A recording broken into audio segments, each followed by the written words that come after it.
Salam alaikum wa rahmatullahi ta'ala wa barakatuh. Si vous permettez maintenant, je vais juste vous montrer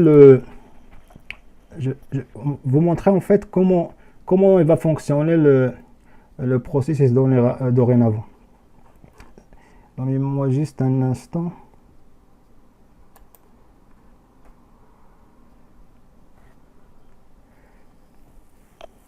Donc ici on voit l'interface. L'interface va avoir l'air de ça. Donc il y a ici deux rubriques pour remplir, modifier ou déposer une déclaration d'intérêt. Donc ça dit bien qu'on peut remplir, on peut même modifier et on dépose une déclaration. Donc on peut remplir, modifier avant de déposer, mais on peut aussi, lorsqu'on dépose, on peut aussi modifier qu'est-ce qu'on a déposé avant. Parce que lorsqu'on dépose, ça veut dire qu'on envoie les formulaires. On peut aussi, pour se mettre ou suivre l'état de votre demande de certificat de sélection, et ici on voit clair que ce système-là, il va communiquer avec le système mon projet, ou même s'il change l'appellation, mais c'est-à-dire que le traitement va commencer avec une demande de certificat de sélection permanente. Ici, on voit la même chose, remplir, modifier ou déposer une déclaration d'intérêt, attendre une invitation de la part du ministère. Ça, le deuxième point, ça dit que tu peux suivre, tu peux avoir un suivi par rapport à ta demande de ta déclaration d'intérêt. Ici, on peut se mettre une demande de certificat de sélection permanente dans mon projet. Vous voyez, ici, l'interface, ça dit bien que c'est qu'on peut se mettre une demande de certificat de sélection permanente dans mon projet. C'est-à-dire que si tu es invité, le ministère va te demander de faire une demande de certificat de sélection permanente, et tu vas procéder avec cette interface-là. C'est-à-dire que tu vas récupérer les informations que tu as déjà remplies auparavant, et tu vas rajouter d'autres informations qui vont être demandées. Et bien sûr, ils vont te demander de payer. Tu payes, et par la suite, ils vont t'envoyer la liste des documents à rejoindre à ta demande. Et tout ça va être informatisé. Ici,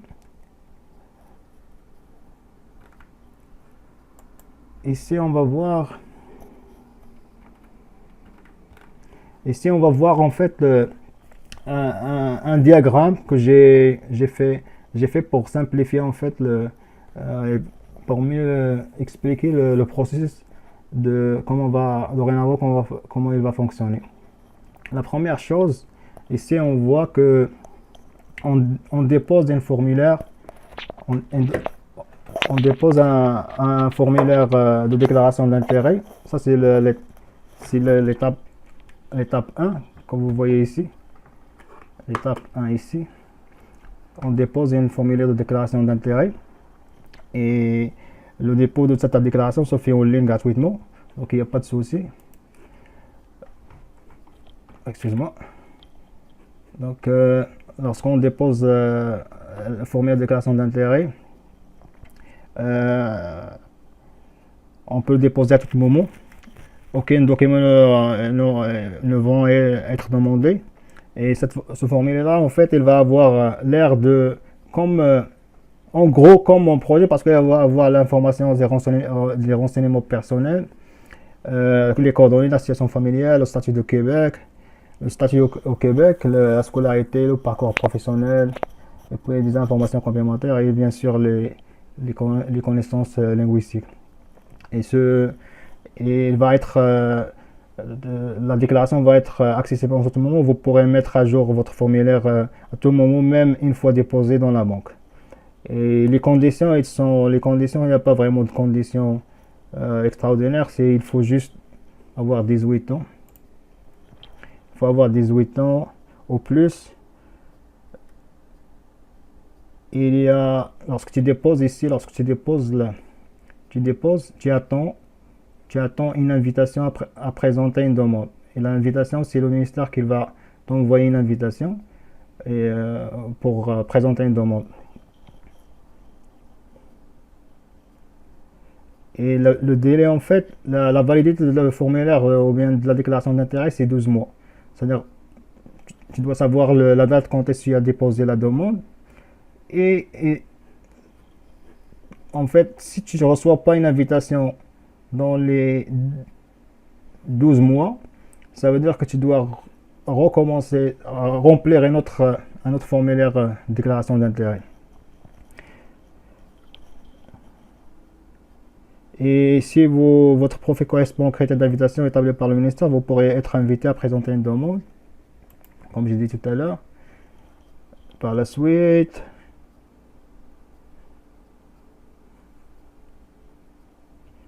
le ministère va inviter en priorité les personnes dont le profil correspond aux besoins de marché de travail qui ont contribué à la vitalité de français. Donc il y a deux critères, c'est par rapport au marché de travail et aussi par rapport aux connaissances de la langue française.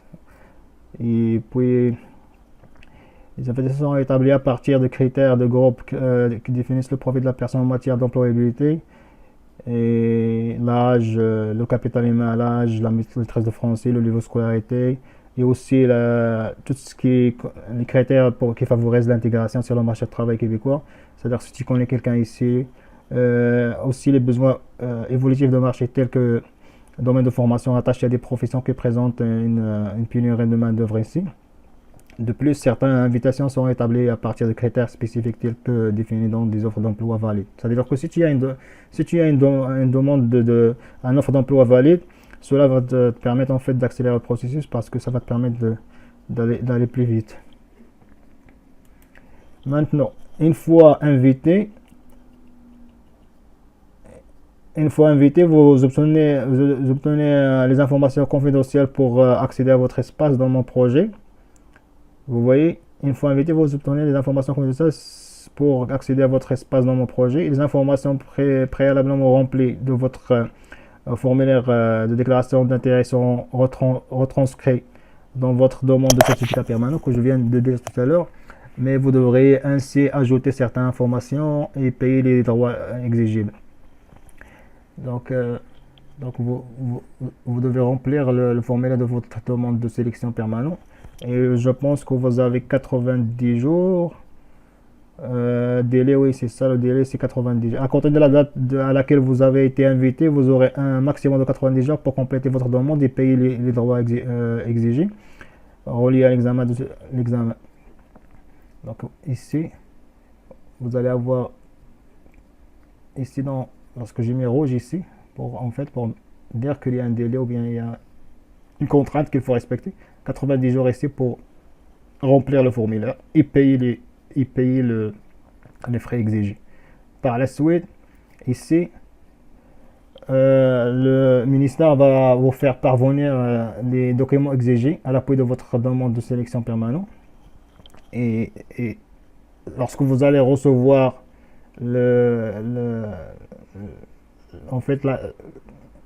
lorsque le ministère va vous demander le document exigé, vous avez aussi un autre 90 jours pour envoyer les documents exigés.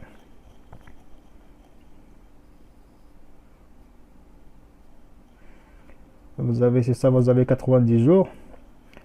Votre demande sera alors traitée par le ministre selon la grille de sélection, comme je viens de dire au début. C'est-à-dire que c'est toujours la grille de sélection de programme régulier de travail qualifié, c'est elle qui permet en fait de sélectionner.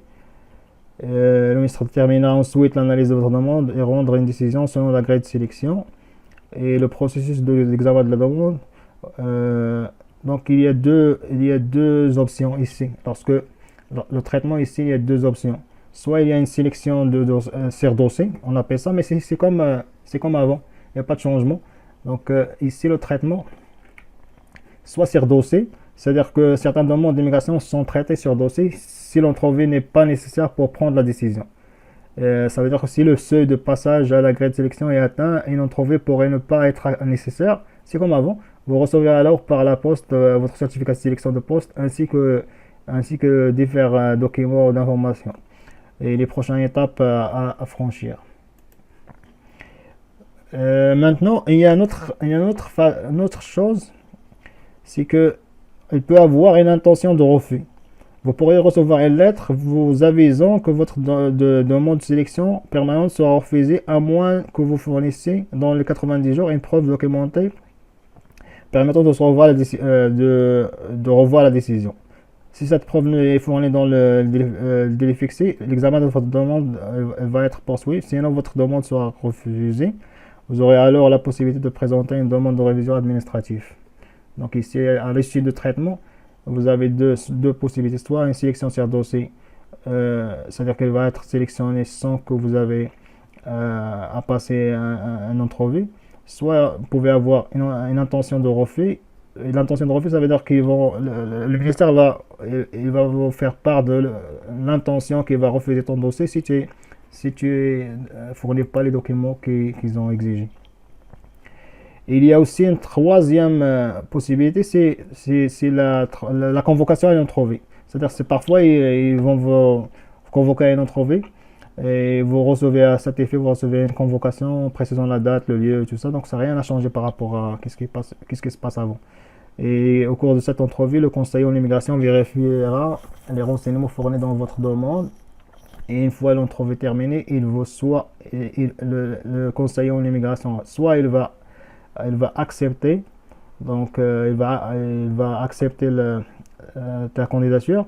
Et dans ce cas-là, soit il va vous livrer un certificat de sélection sur le champ, ou bien il va vous envoyer ça par la poste. Et de la même façon, même si tu passes l'entrevue, parfois il peut avoir une intention de refus, c'est-à-dire que le conseiller en immigration procède à une intention de refus, puis un refus s'il vous demande, exemple, s'il vous demande de fournir des informations ou bien des documents supplémentaires. Donc c'est ça. Donc si ta demande dans le cas où tu es accepté, tu vas recevoir un certificat de sélection permanent et par la suite tu poursuis avec la demande de résidence permanente avec le gouvernement fédéral. Donc ça, si tu passes j'imagine que le processus va rester le même. Ça veut dire que le Québec, le ministre de l'immigration va envoyer le certificat de sélection au fédéral et toi, tu peux procéder à ce moment-là, tu peux procéder à une demande de résidence permanente. Donc ça, c'est en gros le processus, comment il va fonctionner. Et ici, en fait, je vais juste vous parler de c'est quoi les limites en fait de ce nouveau système, parce que ce nouveau système, c'est vrai que il améliore en fait la façon de recevoir les demandes et de faire la sélection, mais il y a toujours un problème d'harmonisation. Pourquoi? Parce que la base de la sélection, comme j'ai dit au début, c'est la grille de sélection. Et la grille de sélection, elle est établie. Il y a des paramètres comme l'âge, la scolarité, toutes ces affaires-là. Ils sont établis, mais en grande partie, les grands morceaux, en fait, qui est la formation et l'expérience de travail, parce que ça, c'est là où il y a beaucoup de points. Ça, c'est le marché de travail qui détermine, en fait, ces critères-là. Et comment le ministre de l'immigration fonctionne, c'est qu'ils vont faire des études de marché. Et ces études-là, c'est toujours sur l'historique. Ils vont faire une étude de marché sur l'historique et toujours il y a un rattrapage à faire. Parce qu'ils vont se baser sur ils sont jamais à jour. Et c'est toujours comme ça. C'est que c'est difficile en fait de synchroniser. Synchroniser en fait parce que le marché de travail il est évolutif, il est dynamique, il change dans le temps. Aujourd'hui, ils ont besoin, exemple, des ingénieurs je sais pas, en climatisation ou bien en bâtiment, mais c'est aujourd'hui, mais dans un an, 2 ans, mais c'était toujours le cas parce qu'il y avait un délai de traitement de 2 ans, 3 ans, 4 ans, 5 ans. Le moment où ils ont établi en fait les critères pour donner des points et pour favoriser certains groupes de formation ou bien de profession, déjà là, il y a une historique lorsqu'ils ils ont établi. Et de plus, il y a un délai de traitement qui s'allonge à 3, 4, 5 ans. Et ça fait en sorte qu'il y a toujours un décalage de 4-5 ans entre les besoins de marché de travail et l'arrivée des immigrants ici. Donc ça, c'est un problème et je pense que pour l'instant, il va rester là, sauf si les critères de sélection ils vont être mis à jour fréquemment parce que toujours il y a des années, ils ne vont pas faire des études chaque mois. Et il y a aussi la prétention, en fait, parce que avec ce système-là, parce qu'il y a beaucoup de besoins en main-d'œuvre dans les régions. Et ça, c'était toujours un problème parce que les gens, lorsqu'ils arrivent ici au Québec, soit ils s'installent à Montréal ou bien à Québec dans les dernières années. Et ça fait en sorte que les besoins dans les régions, il n'y a pas d'immigrants qui va aller dans, je sais pas, des régions, des villages ou bien des régions éloignées et va s'installer là parce que ce type, les gens qui viennent, les immigrants, sont pas des gens, généralement, c'est pas des gens qui sont, il y en a des gens qui sont capables d'aller dans les régions, mais il y a beaucoup de travail dans les régions, mais généralement les immigrants ils préfèrent rester dans les grandes villes comme Montréal, Trois-Rivières, Gatineau ou bien Québec. Donc ce problème-là va rester, je pense, à mon avis, il va rester toujours là. Donc c'est ça, donc en gros, qu'est-ce que je veux dire par rapport à ça? Donc si je fais un résumé, ce système-là, il va résoudre le problème de l'ancien système de mon projet, qui est le premier arrivé, premier servi. Ça crée des problèmes. Et ça permet en fait de réduire la pression pour le traitement des demandes. Donc le ministre de l'immigration, il va être en mesure d'aller chercher juste les gens qui va qui en- les gens qui répondent à certains critères, répondent aux besoins du marché de travail. Et ça va, il va faire le traitement de demande selon la capacité en fait, selon la capacité aussi des agents de traitement au niveau administratif. J'ai parlé des limites et une petite, juste faut faire attention par rapport il faut pas se précipiter, ça c'est très important, il faut pas se précipiter et commencer tu peux commencer à remplir la demande, mais essaie de ne pas déposer ça le plus vite possible, mais essaie de s'informer sur qu'est-ce que toi tu veux, qu'est-ce que le marché de travail offre, dans quelle région, dans quelle place, et puis regarder tout ça, regarder le portrait de besoins ici. Et ça, il y a plein d'informations qui circulent sur Internet que te permet d'avoir une vue d'ensemble sur les besoins du marché de travail. On regarde c'est quoi tes compétences. Et puis par la suite, essayer de se positionner dans cette banque-là parce que il y aura beaucoup de monde. Et j'espère que ce vidéo-là il est utile pour les personnes qui l'ont. Et pour nous encourager, juste like, abonnement et puis partager. Et si vous avez des commentaires ou bien des remarques, n'importe. Et à la prochaine.